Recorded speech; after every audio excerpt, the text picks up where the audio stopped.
they say, I don't say fail. I say it was A learning opportunity? Yeah. Yeah. So you didn't fail to tell us about Fretboard's Pitcher Special. You just created a learning opportunity for the next time that we record here. Yeah. Yeah. Yeah. Yeah. Well, should we get this party started? Let's go. Let's do it. 5, 4, 3, 2, 1, 0. All engine running. Liftoff. We have a liftoff. Hello and welcome, everyone, to Truth, Beer, and Podsequences. Yay! Yay, indeed, Julia. This is the podcast where we listen to all the Cincinnati-based craft beer media from the previous week, podcasts, YouTube shows, whatever it is. And then we get together at a podcast host, and today we are back at Fretboard Brewing in Blue Ash. Yeah. How about that? It's also How about that? It's also It's also a Monday, not a Tuesday. Mm-hmm. So Little odd. Everything's off. Yeah, so for all of you that show up to Higher Gravity on Tuesday, have fun. Hey, get some great beer, drink Yes. up. Take a Dora walk around the park. Of course, they're going to be hearing this the day after they showed up and we weren't there. Well, not the day after. Well, that's right. Like Friday, 3 days after. 3 days after. Yeah, yeah. So, but anyways, look, life happens. We got personal stuff going on, Yes. so we were recording on a Monday versus a Tuesday. That being said, possibly one of the regular things that we talk about, we are going to not. It's not possibly. We're not going to talk about it because it hadn't happened yet. Yeah. The weekly pint. Right. Hopefully, we have a weekly pint today. Never know. You never know. And hopefully this time, because we should be home when Should it be. happens. Yeah, should be. Hopefully we won't forget to recap it next week, because I think that's where, if you remember last week, Yes, we did. I said my numbering was off, and I Yes. couldn't figure out why. It's because we had to record on a Monday. Yep. And then we just forgot to cover that week's episode of Weekly Pint. That's right. So, yeah. That's It the one I happens. called in on, I think. I believe it is. Yeah. Yeah. Which is, maybe that's why we didn't talk about it. Yeah, we don't need to talk about it. Get it. We don't need to talk about it. You can go and watch. So, but anyway, recap all the Cincinnati-based craft beer media, and hopefully there aren't too many consequences from the hosts of the other podcasts and media. Get it? That's part of the name, the Podsequences. Mm-hmm. So anyway, that being said, my name's Marco. I'm a taproom manager here locally. I also brewed beer commercially in the Cincinnati area for several years, like Decades. 7-8 years, something like that. I don't know. And that other voice you heard belongs to the best co-host in Podcastlandia. I am Julia, and in addition to drinking all of the craft beer in Cincinnati and yelling at Fretboard for not talking about Fretboard things, I also read the websites. Yeah. I go to the website, I read the website, Did you- I know what's happening. Did you go to the website? I totally went to the website. No, we may not be at Higher Gravity, but these are the same chairs. These are the same chairs, I think. Same chairs. So we feel like we're at home. Yeah. So, Love this place. Love this place. That being said, all the thoughts and opinions on this podcast are ours and ours alone. They do not reflect any entity which we may be affiliated with.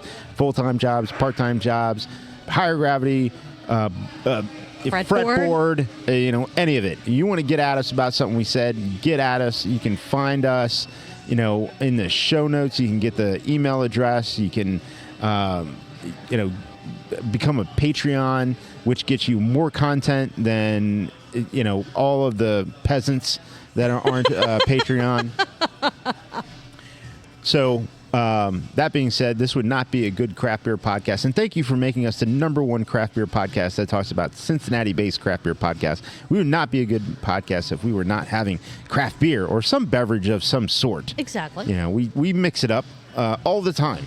Yeah. All the time we mix it up. But today, it's craft beer. Julia, what you drinking? I am drinking Fretboard's Dunkel No. 9 because I love 9. this beer so much. Yeah. And when I asked the bartender, I said, hey, I'm not sure if I should have this or this. I'm kind of torn. He said, do you want more beer in your glass or less beer? And I mean, what kind of question is that? Yes. Yes. Yes. So, Marco, how about you? What's in your glass? I went it for looks less gorgeous. beer. You did. I went for less beer. I have Improv IPA. But which is also, it's less beer, but it's a bigger beer. So I think they even It out. is. It is a Yeah, bigger beer. yeah. Yours is like 5'7", 5'9", 5'4", 4, 3, 2, 5'4". 1.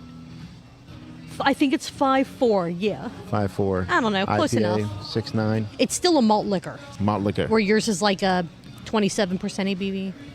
Yeah. I think this is 6.9. Nice. Nice. All right. Oh, man. And we thought this was going to be a more condensed episode. Probably not. Probably not. Probably not. Where's the no? Apparently, he is at a concert tonight. Oh, yeah. I didn't know Clay Aiken was in town. Yeah. What content are we going to talk about? I know I'm going to do a mention of Adam Makes Beer for sure. Yep, we're doing a bit of Adam Makes Beer. We have an episode of the Miami Valley Craft Beer Podcast with Third Eye Brewing Hamilton. We have an episode of the Cincy Brewcast with, believe it or not, Fretboard. And we have Brew Skies Booze News talking about Doritos. Ah, yes. How about that shit? Anyways, we'll get to it when we talk about it. Yes. Yeah. Absolutely. Did you want to start with Adam Makes Beer? Because that's going to be more of a kind of, as is typical. It's a mention. It's not a recap, really. But we do need to mention his show because he is an unofficial show sponsor, much like Fretboard is our unofficial show sponsor today. Thank you, Fretboard, for not knowing that you are this week's podcast a featured sponsor. So you are the winner. So you can send the refund check for our tabs to truthbeerpod@gmail.com. Whenever you get to it, it's fine. Yeah, it's fine. It's totally okay. Just whenever. So, Adam in Makes case you Beer. don't get the joke, we do not get free beer when we podcast anywhere. We don't ask for it. We don't need it. We are here for the love of the craft, and that is it. Yes. Yes. Anyway, Adam Makes Beer. Adam talk Makes about Beer. So, about 6 or 7 days ago, Adam Makes Beer came out with his monthly Q&A. It is just under an hour and 50 minutes. So almost 2 hours? Almost 2 hours. Okay. Monthly Q&A. He did not go over his typical sort of, he calls it professional update, but really what he does, he takes you through his personal life. Hey, I ran this, or I've been doing this, or staying healthy this way, and then talks about personal. Like, he really didn't do that. However, he did tell you where, well, not where, because he's not a dumb podcaster or YouTuber. He is going to go on vacation coming up. Nice. So that's pretty cool. Did he show his confirmation code for the hotel he's staying at on his live he did. stream? All Yes, right, he did. good. As all good podcasters As he was sipping do. on his coffee mug of him, which I still think is fantastic. It's amazing. That's fantastic. If you had a coffee mug with your face on it, wouldn't that be like all you drank out of on video and on off? video, yeah. Absolutely. Oh, yeah, absolutely on video. Why wouldn't you? But he would switch between the coffee mug with his face on it and then a can of sparkling water. That's fair. So they talked about going on vacation. They talked about cask ales. They talked about West Coast IPAs. They actually talked about Beer Garden, which we had on the pod last week. Yeah. And so, my God, this monthly Q&A went so deep in the weeds on the brewing sciences. My Lord. If you are interested as a really avid home brewer, or if you are a pro, go and watch this pod. If you are not one of those and you're just a casual craft beer fan, this is going to be way over your head. Way over your head. Now, I'm not telling you not to listen, but I am telling you, be prepared for a lot of discussion and lingo that is not common to casual craft beer drinkers. And I've said this before about us recapping or not doing full recaps of Adam Makes Beer, but just doing these little condensed mentions of it. It's because, while Marco, you might understand 90% of what's going on in the conversation that Adam's having, either via the Q&A or with the interviews that he does. Yeah. I'm not going to catch. You'll get 90% of it. I will miss 90% of it. So it's something that we talked about it when we started keeping an eye on the content he's putting out. And it's not something that I can recap accurately because I don't know what the hell is going on half the time. And it would be kind of that one-sided conversation to where I don't think it would do our listeners justice to try and recap these deep technical dives into brewing that only half of us understand. I also am not quite halfway through his industry interview from last month. I don't know why the YouTubes are failing me at this moment, but his industry interview is with someone who is a wonderful lady who is in the lab, does lab work for breweries, and it's very interesting. My apologies to Adam for taking so long to get caught up.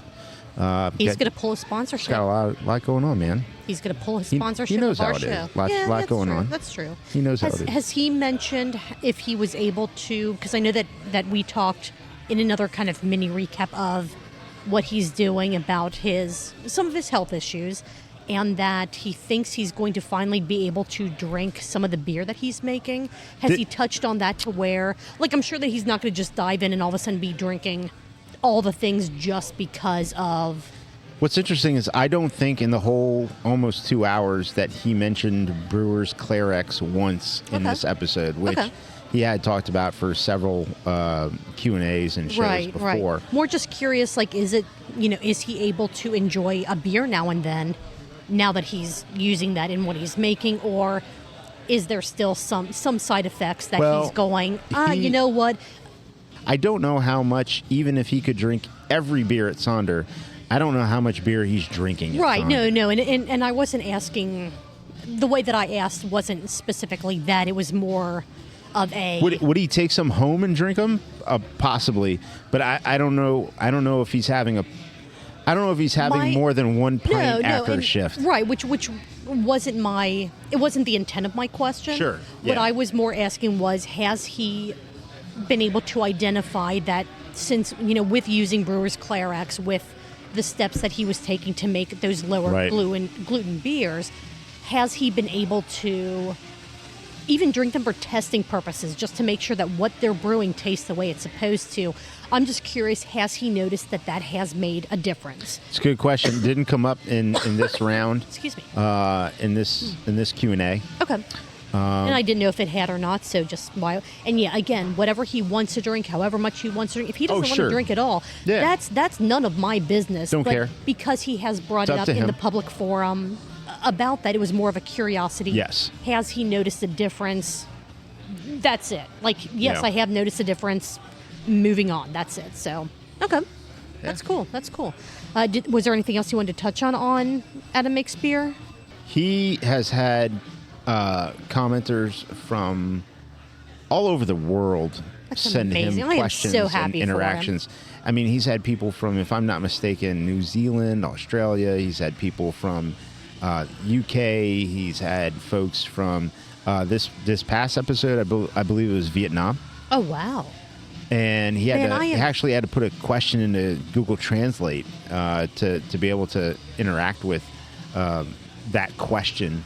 That is so amazing. I am so happy and proud of what he is doing. Oh, I don't understand any of it really, but I am so thrilled that he has found that niche that is making an impact on the people that are watching and participating. And it is the content that he's even said it doesn't really exist out there, and he is creating that space for those people that want to brew at that 9th level, 10th level. He did tease that the in-brewery videos, some of those are about to start coming back out again. Nice. I did enjoy those. Yeah. I did enjoy those. So that's what I got on Adam Makes Beer. Congrats, Adam, on all the, the connections and touch points, and congratulations on the success that you're having with the channel and the efforts that you're doing to try and put good information out there. So great job. Hats off to you, sir. Hell yeah. Well, let's roll on into another episode, another piece of content that I think is going to be a shorter recap, and we'll explain why here in a second. The Miami Valley Craft Beer Podcast by Blake Longfellow. Yep. This is Season 1, Episode 10, Third Eye Brewing Hamilton. I'm going to start right off by saying the audio quality for this episode was not great. For me personally, it was very hard to listen to, even with both earbuds in, even with the volume up. It did sound to me like the microphones were set on one table and then they all decided, oh, let's sit at this other table across the room. Because you could hear them, but it felt like you were... It's a little rough. Not eavesdropping, but like you were hearing them from across the room. So yeah. This is going to be kind of a quicker recap just because it was not... I couldn't hear a lot of what they were saying as hard as I tried. Yeah, there was a little bit of... So there was a lot of noise happening, and it made it hard to hear the dialogue. Mm-hmm. But there was also... a strange, like sharp, spiky noise that would happen because I too was listening at like full volume on either my phone or a very high volume in my car, and it made it really hard to be able to separate and navigate through. Trying to focus on the voices and not We love what Blake is doing. I think that he is putting out a fantastic podcast. I don't think there's been really an audio issue with any of his episodes until this one. Right. So not exactly sure what happened there, but I encourage you to try to listen to it, but just know that it is not the easiest podcast to listen to purely sound quality wise. Yeah, it's not because the questions were strange or oddball or there were uncomfortable moments. That's not the case at all. As a matter of fact, the questions were very good. They were pertinent. They pulled a lot out from the brew team that maybe they hadn't thought about that deeply before, and so that those aspects of it were good. Yeah. Now, so, do you want to run down some of those? Yeah, just to make it easy. Just if someone can't really, I mean, some people might not have the incredible hearing that you and I have as very, very young people. I have been our complimented hearing about is the hearing before, razor sharp, fantastic. But I mean, again, it is a little difficult, but we do want to try to. And yours is razor sharp and fantastic. Oh well, thank you so much. Yep. I appreciate that. Yep. This episode had Kelly Montgomery, Quentin Cook, and Andrew Moore as the participants. Yeah, more Andrew. Let's go. I mean, why not? Why not? We always need more Andrews. What have we been saying? All the Andys. There are too many Andys. There aren't enough Andys. I don't know. It depends on how you look at it. Also, a lot of Josh. There are a lot of Joshes as well. Andys and Joshes. They kind of rule the craft beer world. Yeah. Yes. So they talked about what the early days of craft beer were like, which had some really cool stories from mostly Kelly. I kind of recognize him as speaking up first, which again, it was kind of hard sometimes to decipher who was speaking, so I apologize if I say the wrong name for who said something in this recap. It's our truth. Don't worry about it. It's our truth, exactly. Craft beer was hard to find. There weren't as many styles to choose from. You really had to go out and look for the beers that you wanted to drink. They weren't just kind of handed to you on a platter like what we have today. Today, if you decide you really want a Pilsner, I mean, you have God knows how many breweries in Cincinnati that can hand you a glass of an absolutely incredible Pilsner. Yep. If you want a peanut butter porter, you know that there are specific breweries where you can get exactly what you want, where the early days of craft beer in Cincinnati, that was not always the case.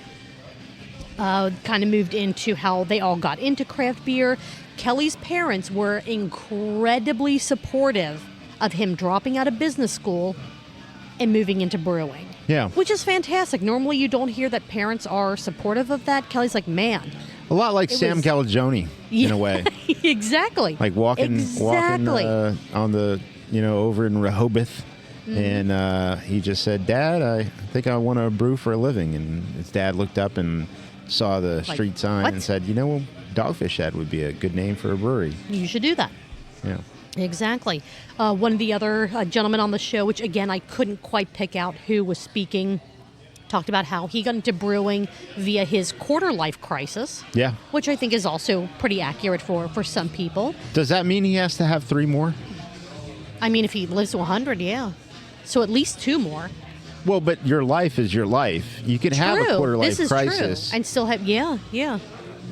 Yeah, so depending on it doesn't matter. Yeah, you're right. When you end up, getting when you expire. Right. This is very true. Very true. I never thought about it that way. So I have at least 3 more crises to get through. Thank you for reminding me of that. Oh, Jesus. No, that actually wasn't. That wasn't a crisis. Wasn't to too me at bad, all. right? No. That wasn't the worst run you've been on, right? No. Let's see, what else do we have in this episode? They talked a bit about chemistry and brewing, which it brought me back to a conversation that we had multiple weeks ago about how brewing is a STEM career. It is. It absolutely is, no matter what argument you might have against it, or say, well, kind of, but not really. No, it is STEM. It is part of that science, technology, engineering, math. If you don't have some of those pieces, brewing doesn't happen. So that's my stance. I will die on that hill. I fully believe that it is. And to the level and the degree that everyone takes it to, that each their own. Sure. But it is. But those aspects still have to play a part in making beer. You don't have to understand them to, the PhD level, but they are absolutely there. Oh, what the you bring in the D? Bring in the D. Oh, the PhD. The PhD. D. Hell yeah. They talked a bit about the expansion into Hamilton, how they had they felt that they had outgrown the Sharonville space a bit. They had done as much with it as they could, and so they needed to get bigger and just have more space to do all the different things that they wanted to do, and so Hamilton was born. I didn't feel that there was as much Hamilton-specific talk. There wasn't. In this episode as the title would lead you to believe, but they did touch on it. They talked a bit about the Dayton beer scene versus the Cincinnati beer scene, which Didn't know they had one. Yeah, I mean, Blake knows they have one. He's trying to promote it. That's what the Miami Valley Craft Beer Podcast is all about. Yeah. Have you not listened to the previous 9 episodes? That's a joke. I listened to the ones that had to do about Cincinnati beer. And then one of the last notes that I have here is what's next for Third Eye? Location number 3 with another doubling of their production space. Amazing. Absolutely amazing. I also want to mention that there's a new episode of the Miami Valley Craft Beer Podcast, which is with Warped Wing Dayton. Yes. Dayton. I fired it up, started it, and unfortunately there were similar audio issues with this new episode. So it's also focused on the Dayton brewery, so it's not something that quite fits into our sphere to talk about, but it is out there. Yes, but it is out there. It does focus on the Dayton brewery, so I only got a few minutes in, but the audio was a little tough. Okay. Hopefully Blake is able to work through some of those issues and troubleshoot and whatever those are, so that we can get a easier listen in the future. But love what Blake's doing. Love the Miami Valley Craft Beer Podcast. Questions are good. Yeah, absolutely. The guests are interesting and engaging and all of that stuff. It's as a young podcast, I think he's going through a few growing pains with some of the audio, and I know he's going to get it figured out, and that's good. Previous episodes have been great. Tech issues happen, Yeah. but again, Blake, the episode, I want to say it was a great episode. I couldn't hear it well enough to say that with confidence, but I know that you do amazing interviews. I know that the people you have on your podcast are always amazing. I mean, if you have a way to go back, and I'm not even sure, but strictly from an audio standpoint, the listen was tough. Agreed. The questions, the conversation, all of that was interesting. Absolutely, you had to kind of work to hear it, but it was a very good interview, and he put one it out. That is worth, and he put it out. So absolutely. I mean, this is the version currently that he wants people to hear. So yes, there you go. Absolutely. Did you want to take a quick break? We have 2 more shows to go over, and we're doing pretty well on time. Well, we can't do that. I know. Well, but we have other plans for tonight too. We do. So we might want to actually keep doing well. Be responsible? But maybe not. I don't know if I'd go that far. Just keep doing well. But maybe well. Exactly. So do you want to take a quick break, kind of regroupify a little bit? Yeah. And regroupify, and then we will come back with, I'm going to go into it, the Cincy there we go. Cincy Brewcast. Yeah, I fucked that up. And my car. When I say Cincy Brewcast, why does it say Cincy? It was like SCENTSY. It was like it's an olfactory podcast. Yeah, it's an olfactory. Yes. So after this break, it's a real smelly podcast. Smell-o-vision podcast. Yeah. We'll be right back. See Oh, we have made it. Back. And I'm still working on my Dunkel number 9. And Marco, it looks like you got a refill of an amazing IPA. Improv, yeah. Improv, heck yeah. I was trying to think of what my favorite Fretboard beer is. Of all time, I think it's got to be Mellowship. Like, hands down. There is something about that beer that I freaking adore and cannot get enough of. But I was trying to figure out what that they have on the board right now would be my favorite. Yeah. Improv. Improv, it's probably a tie between Improv and Peso, to be honest. Ooh, which are all right. which are fairly. Well, you I get don't more say they're- Peso. You do get more Peso, Because it's in a mug. right? Well, what do you say we keep talking about? Nah, fuck it. Let's just go. We're just gonna go. We're gonna order some food, and then we're gonna Dora walk, and then we're gonna make our own Dora around Blue Ash. Fretboard, Blue Ash Fretboard. We're gonna Dora over to Sammy's. Right past the Ohio State Highway Patrol offices. Yes, right past that. They love it. They love seeing that because who else has a brewery across the street from a state highway patrol headquarters? I mean, in a way, it's probably the most responsible place to do it because you get people going, gotta watch myself because I am driving right past the people that could make my life a living hell. So, I don't know. Is it a brilliant move or is it a terrible move? I don't know. They're doing some combination Fretboard's of the doing two. just fine. Yes, they are. They are doing great. As their multiple locations, Yeah. I would say. So, since And Ohio State, patrol. Yeah. Salute to you. Yeah. Keep doing the good work that you do, I guess. Since we're talking about all things Fretboard, do we want to just roll into Cincy Brewcast? We should. All right.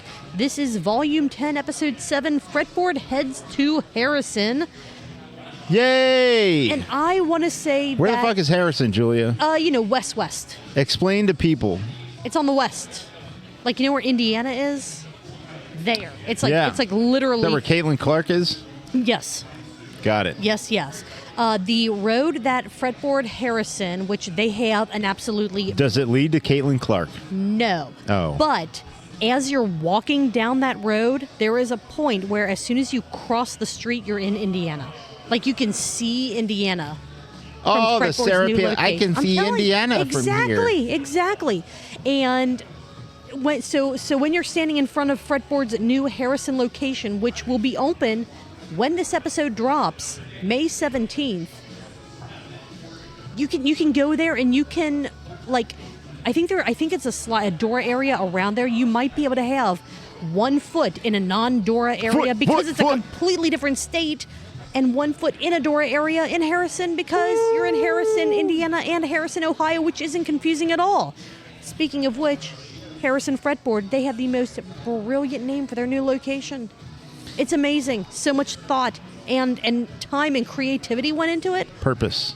Man, I would love to say that the episode we did with Jim from Fretboard a couple weeks ago had something to do with that. Mm-hmm. Probably not, because they were probably too far down that path already, but oh my God. Yeah, by the way, this episode is with Jim from Fretboard. that was never mentioned at all. We even re-listened to the first 10 minutes of the episode going, did Noam even introduce Jim? Never introduced him. So we're doing it for you. It was in the show notes. Jim's name was listed as... Well, I mean, who reads that shit? Just me. Yeah. At least one person reads the show notes, okay? I absolutely love how you can feel the amount of fun that Noam and Jim were having in this episode. It was so energetic and so... you could just tell that they were both smiling the entire time that they were talking. It was absolutely phenomenal. Jim is a wonderful friend of the show. He is such a great guy, and I'm very interested to see how much we continue to see him around Fretboard now that he's ITing. Now that he went back to the grind. Back. Yeah, which it made a lot of sense. We're kind of skipping way close to the end of the episode with this. But Jim he's still involved with Fretboard. He's still very much a part of it, but he has stepped he's so the owner, far back. So. He's one of the original Right. founders. Right. But he has stepped so far back from, like basically I've done everything that I can do. I've had every role at this company that I can have. I'm going to step back and I'm going to go back to the grind and go into IT again. So good on you. The world needs more IT professionals that love craft beer. Yes. Well, that, yes. Yes, absolutely. Absolutely. Per this episode, they're still pretty unsure if the Harrison location is going to be a thing. It's iffy. They're pretty sure that on Friday, May 17th, the doors will open. However, they're not 100% set in stone yet. So, if you go down there, if you go to Harrison on the 17th, and the doors are locked, just give it another couple weeks. It'll be fine. Yeah, just hang out. Just wait. Just wait. Fretboard Light, they talked a bit about that, and the kind of light lager explosion in Cincinnati, and how that Susplosion? Susplosion. It all started with Vlad. And is Fretboard, this is something that I thought of, not something that they talked about. While they were discussing Fretboard Light and Vlad and all these other amazing lagers that Fretboard makes, I started thinking, is Fretboard potentially the biggest lager brewery in Cincinnati right now? No? Okay, who is? Because when I start to think about this, I overthink and underthink. Okay, so we're here. Yes. And I'm looking at the board. Yes. And Dunkel number 9. Peso. Fretboard Light. Vlad. Peso. Mm-hmm. Fretboard Amber. And that'd be it. Dolly's a Kolsch. Dolly's a Kolsch. Yeah. Cowbell's a cream ale. But in general, like a lot of these things are kind of seasonal, rotational. In general, the number of repeating lagers that Fretboard does offer year after year. Mm-hmm. I think maybe some places one of the bigger. I think places like Wiedemann and Moorline might want to work. Yeah, that's fine. That's fair. Well, again, this wasn't me making a declaration. It was as I was thinking about it. You were making. I was kind of making a very strong statement there. You're right. No, I think there are a lot of breweries around town. Wiedemann, Moorland. I'm thinking about Elijah. I don't know what's happening. Moorline. If you want to give me, for testing purposes, a sampling of the amazing lagers that you're making. I had a sampling. I had a sampling of a lager last Sunday after the pig, and I will have to say that it could be improved. Okay. They did talk a bit about the Fretboard location, and apparently one of the launch beers that they are going to have at the Fretboard location, because they want it to be an experience, an event. Even though they're not planning like a huge opening celebration, it's just going to be unlock the doors, step back, and wait for people to. Is that like a West Side thing? It pretty much is. It's like a West Side thing, because I'm like, if they're over here, if they're over here in the burbs, it's like, we do a big party. A whole thing. No, we do a whole thing. On the West Side, you find out through your neighbor's neighbor that something is opening on a specific date. Shout out to the West. Shout out to the West Side and the grand opening, whenever that's going to happen, of the new Olive Garden over on the West Side. If you're going to the opening, make sure to take a dish. Yes, bring a dish. But one of the beers that they're going to have at the release is something that Fretboard really does not do this type of thing very often. But they're like, you know what? We're in a building that has a vault. We need to make this something special. They will have a glitter beer on tap. Yes. Which, have you had a glitter beer before? I have. Awesome. So have I. And they have their place, and that is for the opening of a new location. Yeah. Not going to be much of it there, so listen to this episode to find out exactly when it will be tapped and exactly how many pints they plan on being able to pour. Jim's planning on changing his Facebook profile to Jim Glitter. Yeah. I heard that. Weekend, I heard for the that opening too. weekend. Absolutely. Why wouldn't he? Yeah. By the way, Jim, that is a when you do your own solo act, Glitter Jim would be. Oh, Glitter Jim! The perfect stage. Hell name. yeah! Hell yeah! Signing up. Taproom expansions. The why going into each space, such as Hamilton, Norwood, Harrison. How they try to pull together and make each space its own, but also still feel like you're in a Fretboard location. which I've only been to Blue Ash and Factory 52. It also I've not yet been to Hamilton, but I've not been to Hamilton. I've been to currently sitting in Blue Ash. imagine that. And we should have recorded this from Harrison. We should have just knocked on the door and said, "Hey, can you let us in, please? We know a guy." I have been to Factory 52. So have you. Yep. Different times. We don't go everywhere together, by Believe the way, it or not, everybody. yeah. Believe it or not, we're not. I mean, I do like when I'm out somewhere and they're like, "Well, where's Marco?" And I'm like, "It's." I don't know. What? I didn't. I don't know. What do I carry him? You carry him in your pocket? What the fuck? I'll text him and find out where he is, but I don't know. Yeah. It happens where we're at places together, yes, but no, we don't like. But anyway, yeah, each of the spaces, they do try to have something that makes them feel like a Fretboard location. And at least between Blue Ash and Factory 52, I think that they succeeded enormously in that. I'm very excited I do feel to see Harrison. I feel like there's a cohesion between the spaces for sure. And I feel like for me, it'll be easier and quicker for me to check out the Harrison space than the Hamilton space, and I feel like that's a little bit opposite for you. I think you'll end up checking out the Hamilton space potentially before you check out the Harrison space. Yeah, possibly. Just due to where we live and just schedules and all that kind Until of stuff. you move. Food. They talked about food. Food. No one noticed or really mentioned at all that Fretboard took over the food in Blue Ash, which I think is phenomenal. But yeah, we were talking about that when we showed up and kind of had our pre-production notes. It was an incredibly seamless transition. It happened for kind of more unfortunate reasons. Yeah. Which, again, listen to the episode because, A, it's a fantastic episode, but B, you get so much more by listening than what we put out there for you. But an unfortunate situation led into Fretboard now owning their food at all of their locations.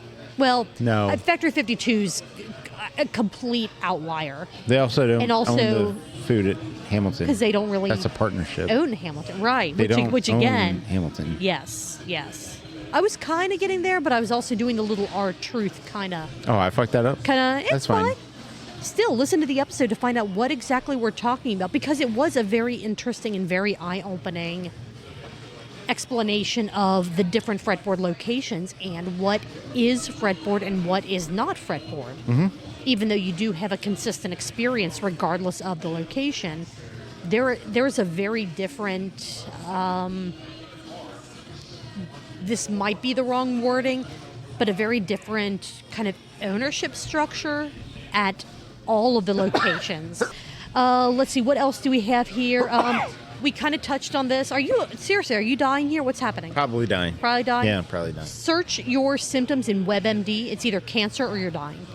There are no other options. But it sounds like it's one and the same, right? You don't always die from cancer, but you always die from dying. Yes. So that's true. There you go. Jim is back in IT, as we kind of touched on at the very beginning of this recap. So look for Fretboard TikToks full of dancing around IT equipment, strategically placed around all of the different Fretboard tap rooms. Good Lord, man. You might be dying or have cancer. I don't know. Hopefully neither. There was more overall Fretboard talk in this episode. It wasn't very focused on Harrison. Yeah, it wasn't. The Harrison location specific. was a couple little touch points here and there, but like I said in the beginning, this was such a fun episode to listen to. There was so much energy, so much fun and camaraderie, and you could just tell that Gnome and Jim just have such a great time talking to one another. Well, yeah, there's a great connection. There's a familiarity there. We know that because, Gnome and Jim have been on our podcast. And they're both friends of ours, the friends of the pod, not just friends of the pod, friends of us. Absolutely. And so the conversation just flowed. It was a great conversation. Mm-hmm. Go and listen. And what's really interesting is that, not just talking about Fretboard, in bumfuck Egypt, but it was...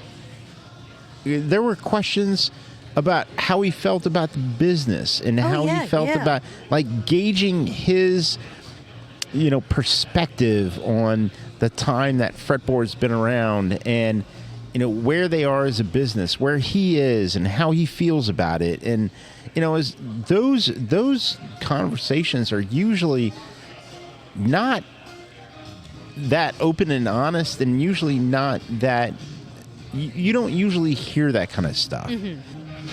I thought that was great because we were getting true, real, comments from Jim. Agreed. Well, I think I didn't have any other notes for this episode. Marco, looks like you were kind of wrapped up there, so we will take a super quick break. And then we only have one more show to talk about, and we are going to talk about all things Brew Skies Booze News. We'll be right back. All right, we have made it back. Marco had to try not to die. AKA, get a tissue. Anybody who was listening heard me sneeze. Anyone that lives in Cincinnati, their allergies are going nuts times. Right now because of all the rain and now all the stuff that's been kicked up. Like my nose is just leaking, so I had to go fix that. Well, thank you for fixing it because there are no napkins at any of the tables. Like even in the condiment carts that they have strange, on all the but that's fine. tables. Well, but I mean, if you think about it, napkins are one of those things that they just end up everywhere. If you just had them free. Oh, I don't have to think about it. I know about it. Yeah, that's true. That's true. So, all right, what do you say we run into the last episode, the last podcast, the last YouTube video? It's not podcast form. It should be. The video is everything, but I think that having a podcast form of this show would also be I didn't realize fantastic. It's not a podcast Yeah, form. no, it is not. I always watch because I want to watch. Oh, absolutely. You have got to watch. You have to see them interacting with each other. But I think that there's also a benefit to just releasing the audio as a podcast, and who knows, maybe they'll get to it. Maybe. We are talking, of course, about a Brew Skies Booze News episode from today as we're recording this, May 13th, 2024. Have no fear, Doritos flavored liquor is here. Eee. Ugh. We'll talk about that later. Well, yeah. Unfortunately, we will talk about that. Ooh, shit. This episode was just under 24 minutes long, so we'll see if we can recap it in under 24 minutes. Probably not. Because we like to talk about stuff. They are doing the research that no one else wants to do. And we appreciate them so much for it. Yes. When it comes to strange liquors and sipping creams and God knows what else, they actually drop their own money to get bottles of the ridiculous stuff that I'm not going to buy, that you're not going to buy. Oh, hell so no. they can expose the experience to all of their I say listenership, but it's viewership because they are only on the YouTubes. The YouTube. C-suite shakeups. Yeah, That's how they kind of were transitioned. several. There were a lot. Some of them I was kind of glad to hear about, even though it still isn't going to change the way that I think about the company. It will take a lot for me to really want to give my money to a company that, in my opinion, makes subpar beer anyway. All right, so basically what Julie is saying is Without James saying it. Watt is stepping down has stepped down from as the CFO or CEO from Brewdog. Blech. And but also the CEO of Diageo and Great Lakes. Like, there are a lot of very high level executives that are removing themselves from their positions, and the thought is it's all because financially sales are down, money is down. But I feel like probably not Great Lakes, but in at least two of those three named examples, there were bigger controversies or things going on that might have come into play for why they're going. I want to distance myself from the name. But. Yeah, James Watt's involved in a lot of different sort of legal situations, and I'm not saying that's why he stepped down, but it could be. It could be. Yeah. It would make sense. We don't know all the details, but it's. When you look at kind of the big picture for some of those, you go, how could you not? And his title is weird. It's like it's owner / I don't know. It's strange. Owner slash like don't know. So I'm not trying to speculate Great or anything. Lakes, Everything's an alleged blah blah blah. The Great Lakes thing seems sudden, and it seems sort of out of left field. And it happened at the same time of these other things. So it's kind of easy to go ahead and lump them all in together. Right, there must be some controversy going on, but I don't think there is. I don't know if there is. Now, I'm not saying there's not, but I don't know of it. It could be financial, or it could just be they were like, you know what, it's time for a fresh set of eyes to overlook this entire company, and I'm out. Who knows? We don't know. But there were just a lot in a fairly short amount of time, all things considered. Right. Yeah. Both Brett and Mike absolutely loved COVID for different reasons, different social reasons. Oh, man. I'll say, which I don't want it to come back by any means. But there were some It never things, left. Well, true. Very true. But there were some things during the thick of it that I'm like them. I'm going, man, I no longer have to go to this party or go to that event because, sorry, got a social distance, can't be around people. Well, we were like everyone else, and we started a podcast. Yeah, this is very true. They blended together their wine and weed news. They did. Because... Actually, they cut short beer news. They did. To get to the wine and weed news. Wine and weed news. And I don't know why, because pretty much all they said was wine's doing terribly, weed isn't doing terribly, and weed is taking the blame for being too cheap, and wine is too expensive, so should wine be cheaper and weed a little more expensive to balance out the two? And I'm going, no. Wait, why are we cutting off craft beer news for that? No.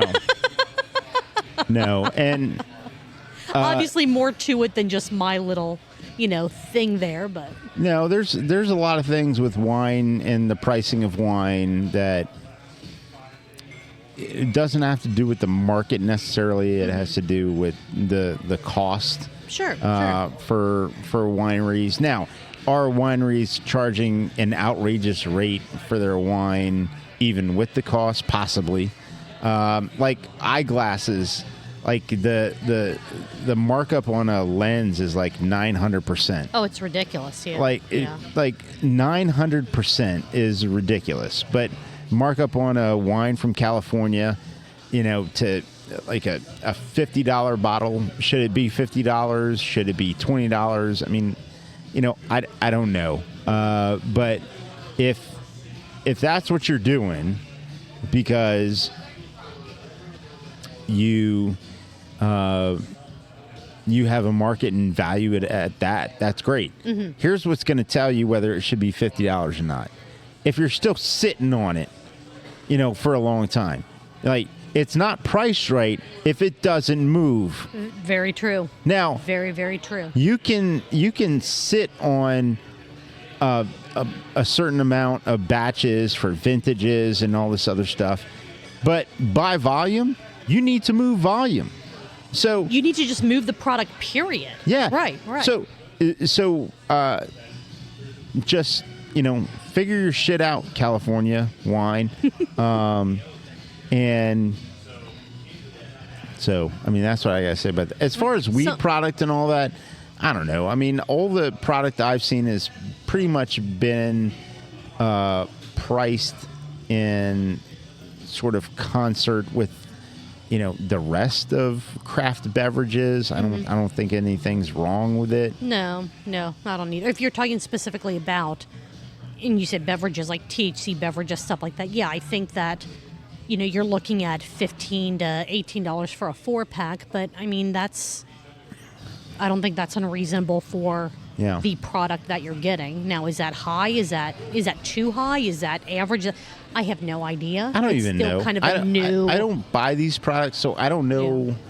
I don't know what they're supposed to cost. Well, and I feel like because it's such a new market that companies are able to get in, there's still no baseline. Like companies are making that baseline right now, and as we go forward, 1 year, 5 years, etc., that's when you're going to kind of figure out what is the price point that people are going to be willing to pay for these beverages, And that's when you're going to see Well, that adjustment. I think what I'd say is if we're starting the price point at craft beverages, as more people enter the market, it's going to go down. Oh, probably. Kind of on the same topic of pricing, bourbon is softening. And there is nothing worse than a soft IPA other than maybe a soft bourbon. Yeah. But so that was about the price of bourbon. that was not about the price of bourbon, not yes. the actual taste. So But we've talked about soft IPAs before, so I went, this is perfect. Yeah. I'm throwing it in there. yeah, soft IPAs. Yeah. Fretboard or fretboring? Ooh. But yeah, the idea or the thought is that within the next few years, next 5 years and a little bit beyond perhaps, the cost of bourbon is going to drop and you're going to be able to get some really damn good bourbon for some really damn good prices. It wasn't quite a stock tip from them, but it was a financial tip from them. And do not take financial advice from Brett or Mike. Or us, by the way. Or us. Yeah. I see this coming. It's going to come with the tequila market as well. This is bourbon and tequila, all those things. It's not that they were fads and they're going to go out of fashion. Sure, right. It's that their peak is normalizing, and the same thing is with craft beer. The peak is normalizing. It's not that craft beer is going away. Yeah, right. No, that makes sense. Now, as far as pricing in craft beer, that had like the actual production and all that other stuff, like everything that goes into craft beer has become more expensive. So those things are going to normalize, as is the spirits industry with these things.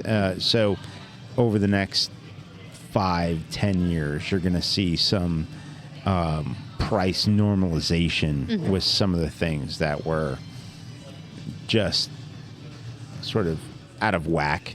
Makes sense. And also probably find things more available that weren't as available in the past. And that led to the hashtag of this episode. I'm going to try to find a hashtag for every episode now because Let's go. The phrase that they used is perfect. Pat your pappy. Take that however you want. Yeah. Be it a euphemism, be it as clear cut as you think it might be. Hashtag pat your pappy. Pat your pappy. Post those pictures and no, not of that, but of your bourbon. Right. Yes. I don't want to see anything other than your bourbon. No, Don't definitely not. Send Definitely pictures not. of. Nope. It was that led into Brett bringing out a mostly empty bottle of a Doritos liquor. It was. I found It was so That empty. was the first thing that I noticed. Same. I'm was like, wait a second. He Is brings that out empty? this bottle He set and, it down. and it's like 3/4 empty. And you're like, of a Doritos what? liquor. And Mike pointed that out too. Like, what have you been drinking this? Like, what the hell is going on? Right. It's not like he poured 3/4 of the bottles out for his homies. No. I mean, maybe. No. But no, definitely No. not. But bringing out that bottle of liquor, we actually saw someone who I didn't think actually existed. Producer Dan. Producer Dan came from behind the camera. Yes, he did. To get a shot of Doritos liquor. like, "Pour me He's some like, of that." hey, yo, I need that. I need that right now. Everything that they've had on the show, he's like, no, That's I what need to he's get like, one of no. those. He doesn't want the Narragansett. He doesn't I want loved the, it. what was it, the Eggo sipping cream or whatever. that No. was Doritos yes. liquor is what he went, I need to be a part of this. Like, yeah. I am willing to expose that I exist to have some of this. Now he's part And of there- the on-camera show. Absolutely. So every So we're gonna episode have to needs to expect have a something. a producer Dan Yes. moment. If not that, a big producer Dan fathead behind them on the wall. Yes. Absolutely. So waiting for our fathead to show up back there. Yeah. Just our logo. It's just fine. a logo. It's fine. They talked about was skill involved in making this beverage. Yeah. And is this beverage the reason that Brett is calling for Prohibition version 2? I can't believe it.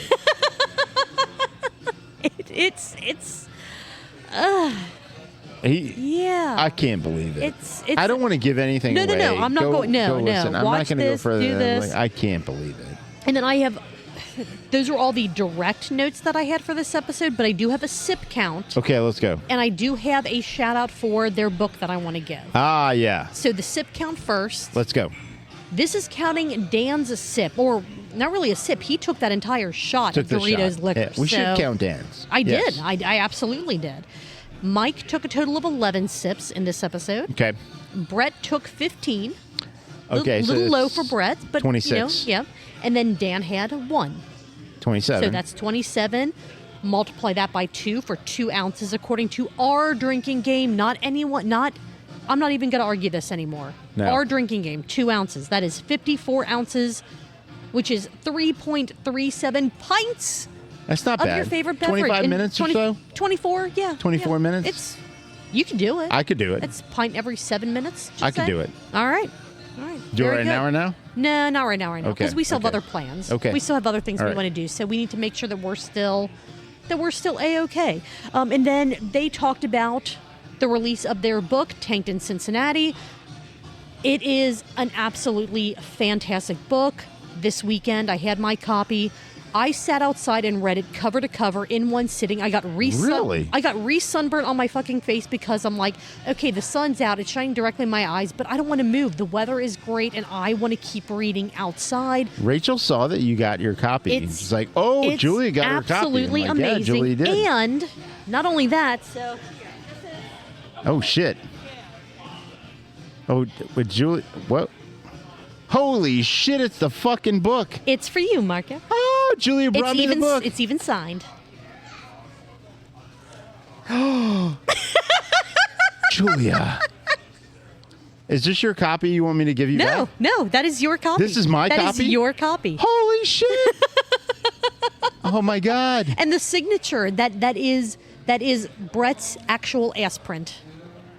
Oh, my God. His, Look at his that. starfish. Right That there. is his starfish right for there. you. Yeah. But you now have your own copy of Tanked in Cincinnati. It is an amazing, brilliant read. I loved it. I laughed. I cried. I found out things about Beer Dave talking to a member of Led Zeppelin. I read about Dan Listerman and his cat. It's fantastic. It is not just the interviews that they have already published on the Brew Skies Booze News podcast. It is more than that. It is more in depth. It is This is everyone great. who loves Cincinnati I'm touched. beer and what they're doing. You need a copy of this I'm book. touched. Thank you, Julia. Absolutely. Go to Missing Link, linck.com. Order your copy. I believe you can buy it at Urban Artifact. They'll have it for sale at Missing Link Fest on June the 1st. Support Brett and Mike and this book and all the amazing things that they are doing with Brew Skies Booze News in all aspects, in their YouTube channel, in their podcast, in their printed book. It is awesome. It is fantastic. Like I said, I read it in one sitting, cover to cover, and I'm going, okay, well, when's the next one coming out?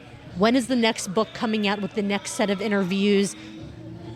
Brett, Mike, congratulations. You've put out such an amazing product with this, and I am beyond happy that I was able to give a copy to Marco from the Missing Linked website. So they actually got like $2 from that.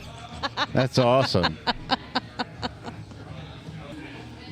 But those were all the notes that I had for this episode of Brew Skies Booze News.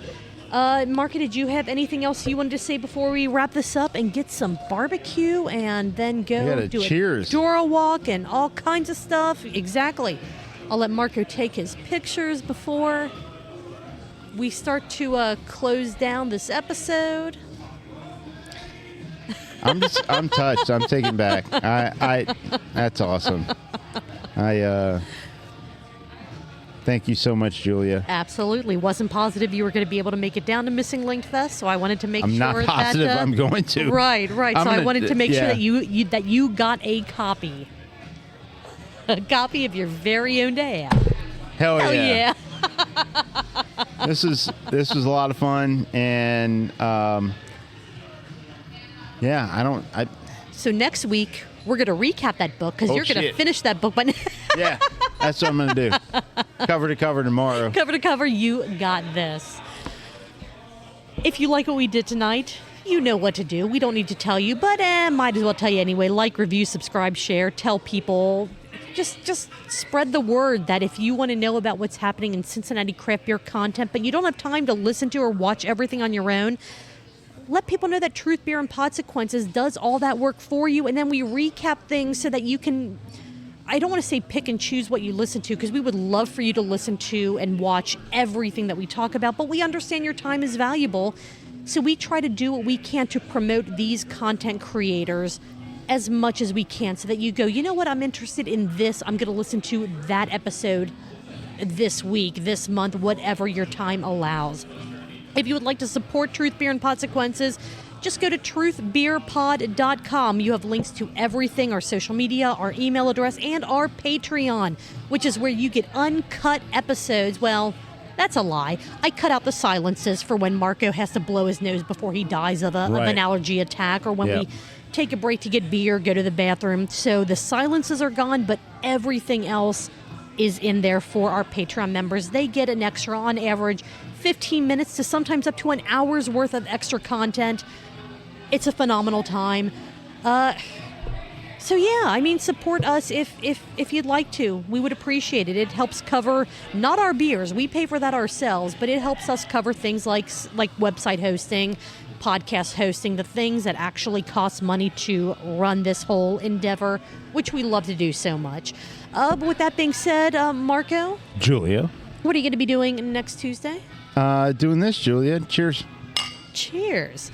We will see you guys next week. Next week. See Bye. ya. Bye.